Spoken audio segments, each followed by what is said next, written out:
While the Philadelphia 76ers have now dropped to 2-9 on the season, Jared McCain is the story of the night and really the start of the season as the Sixers have found something with the 16th overall pick. This is a huge deal, not just for the short term for him making an impact for this team while they are shorthanded as Paul George and Joel Embiid fight through whatever it is they are fighting through, but for the long term for the next guy to carry the baton of this era of Sixers basketball. I want to talk about what he produced on the floor today in a career high game, as well as what this means in the short term and moving forward. So to dive right into it, that the Cavs did produce a 114-106 victory. As frustrating as it is to keep seeing these losses added to, the loss column there, the Cavs are undefeated on the season. We're pretty much at full strength that they had their typical starting lineup. The Sixers being without Paul George and Joel Embiid, and we did get this strange kind of updates here, starting off from Shams Charania saying that Joel Embiid and Paul George are out against Cleveland tonight in the second game of back-to-back with left knee injury management for both. I don't think this is a huge surprise to any of us that we know this is kind of unfortunately how the story is going to go.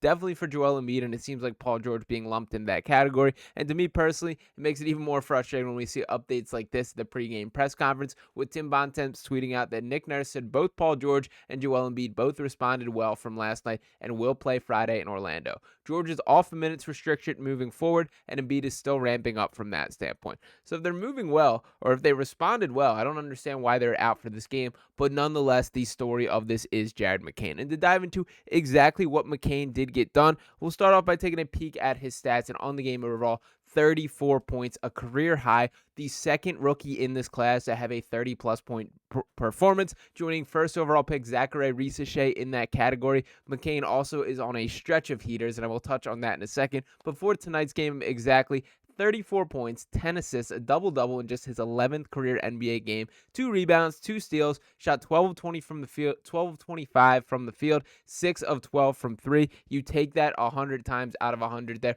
A really impressive performance from the young guy. And I think we were just getting confirmed what we kind of already knew from the standpoint of this dude is as fearless as a rookie will come, and there's legitimate basketball skill to build off. What jumped out at me tonight, it was cool to see him be the focal point of the offense. That it was pretty clear this was Jared McCain's time to shine. When there's no Tyrese Maxey, there's no Joel Embiid, there's no Paul George, it's pretty much for the taking from an offensive standpoint, and McCain made the most of that opportunity. He came out firing in this game. His relocation skills and his movement skills are so just stand out, especially compared to really a Sixers team where movement is not something that they've traditionally been good at during this Joel Embiid era. There's been a lot of stagnant stuff on the offensive end, and that is the opposite of Jared McCain, that he clearly subscribes to the Steph Curry school of basketball, where it is constant motion, it is constant off-ball movement, and creating looks for himself and others, and we're seeing the effects of that by the shots created without ever having the ball in his hand. That's one of the most valuable skills that I think a basketball player can learn, is when you can set yourself up for a shot without needing it in your hand,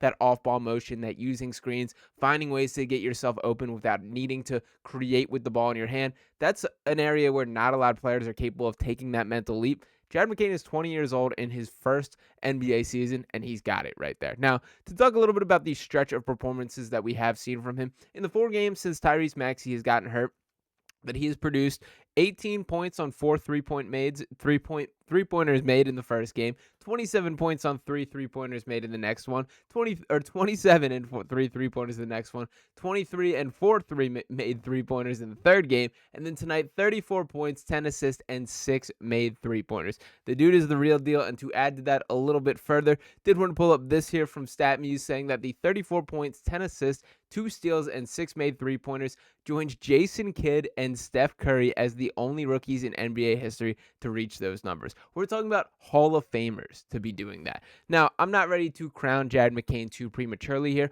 but what I do think is an adequate response to the level of play we're seeing on the floor right now is it's time to take a step back and reevaluate what our expectations are for him. This is not just a kid making the most of his minutes. That is a good story that's going to accelerate his development. This is a player that can help the Sixers right now.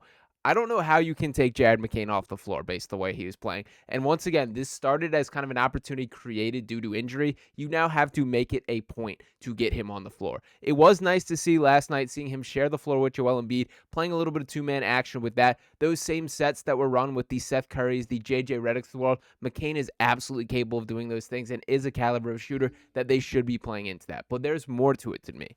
I personally feel right now, you should get Jared McCain in that starting lineup. I don't see any reason why not to at least try it. I think he's earned that opportunity based on what he's done on the floor. Once again, 3 consecutive 18-plus point performances. And what's going to be the most frustrating part of this, because I guarantee this is how it goes down, is Nurse is not going to be willing to throw him in the starting lineup and point to size as the issue, that he worries about too much repetition with Tyrese Maxey and Jared McCain. And you know what's going to happen from there? It's going to be Kyle Lowry starting right next to Tyrese Maxey. So I do hope somebody calls him out on that when that is the process that goes down. But nonetheless, McCain still has earned a clear portion and area of this team, that he has found a direction and his lane for what he can run into. This is a guy that I think, at least in the short term, can be that microwave scorer off the bench, that he can be a player that can turn a game on its head just by coming in, getting hot, knocking down a pair of three-pointers, a couple consecutive long-range shots, and open up everything.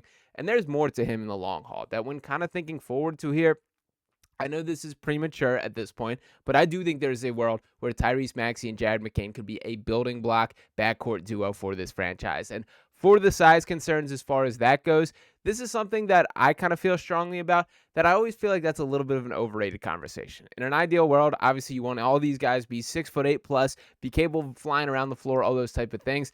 I think a lot of times that defense just gets correlated to size, that you look like, a guy like Kelly Oubre, all of a sudden that's a good defender. And while Kelly's done a nice job of turning around his defensive reputation and improved his intensity on that side of the floor, there's plenty of guys that are just big, that is their size. They're not necessarily a good defender. And I know with Jared McCain specifically here, Dalton Connect will be a guy that he's forever connected to because of the way that the draft played out. And I won't lie to you, I would not have been mad at the Sixers if Dalton Connect was the pick here.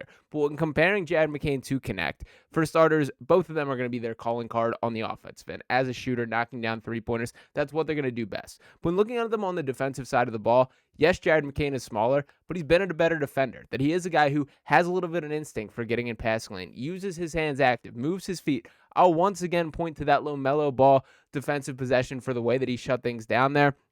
And to kind of pull up a couple highlights, this being from last night for Jared McCain, do not have the defensive look in here, but I just want to watch this guy play a little bit more hoops. So did want to pull this up right here. But I do think he is a guy that's showing that commitment on the defensive end. And for Tyrese Maxey, a little bit of a similar conversation, that he is a player that has turned his defensive reputation around, that has played above his head as a defender, and that is something that matters a ton moving forward. So I'm not saying this is the short term. For now, the focus is on having Joel Embiid, having Paul George, and contending for a championship this year. That is what the focus should be. But in the long run, let's not rule out a Jared McCain and Tyrese Maxey backcourt being the best vibes and best production that we have seen in this city for quite some time. So I'm thrilled for what this could mean for the Sixers, both in the short and long term. And when speaking just about this season once again, sign me up for the Rookie of the Year race, because Jared McCain is firmly in it. Look around the rest of the rookie class. Not a lot that you should be overly impressed by. And I don't know how many people are big bettors on this, listen to this, but his odds for Rookie of the Year went from plus 3,000 before the NBA Cup game yesterday. He's down to plus 450. So to put that in normal person terms here, a $10 wager that for him to win Rookie of the Year as of yesterday would have cashed out $300. Now we're down to 45 for that bad boy right there. So significant movement for how much that has gone down. And just speaks to what the notice that he is putting on himself. So I do think Jared McCain is going to end up in this Rookie of the Year race. And the biggest concern for me, it was not the talent for him. It was the opportunity. That I do think expectations are different when you are a guy playing on a team intending on winning right now. But for McCain, he's earned the opportunity, that you have to find a way to get him on the floor. It will be unacceptable if he does not receive Rookie on the Year type minutes from here on out. So I'm thrilled. I don't know how much more that he could have done in that opportunity. It really has been kind of a dream stretch for Jared McCain, but I don't mean that in the sense of him playing above his head. I mean in the way that things played out. Yes, it's frustrating that this is how things have started with the injuries to the season. Yes, they still have to dig themselves out of this 2-9 hole.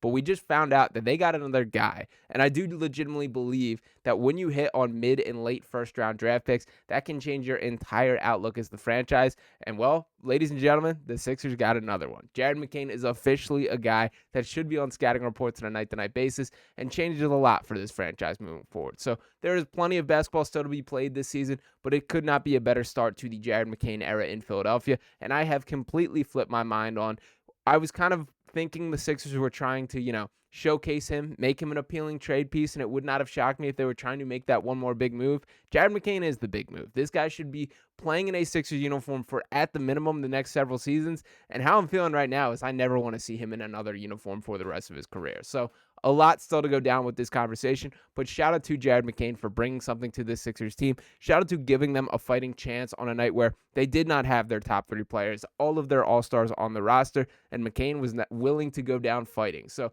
shout out to everybody for showing up tonight. I know it's frustrating that this is another loss and they're now 2-9, but this is the most proud I've been of an effort level for this Sixers team, the most impressed, and generally I've enjoyed watching them all year so far. So shout out to Jared McCain for spearheading that.